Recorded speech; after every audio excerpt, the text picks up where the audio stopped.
trumpai sustok, nurimk ir pajausk situaciją, kurią nori spręsti. Pažiūrėsim, kaip jie atrodo šiandien.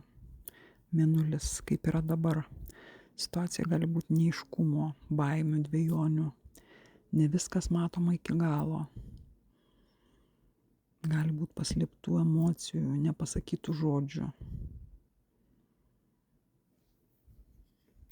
Kokia kryptim judate, kur veda jūsų veiksmai, veda į emocinį atsinaujinimą. Tai labai graži korta, rodanti atsiveriančią širdį, naują jausmų etapą, stipresnį ryšį su savim ir kitais.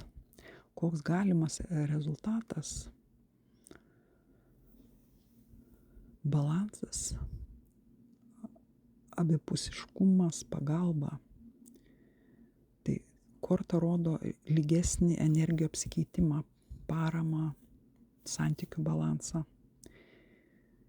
Jeigu ilgai jautiesi duodantis daugiau nei gauni, situacija gali pradėti keistis arba atvirkščiai.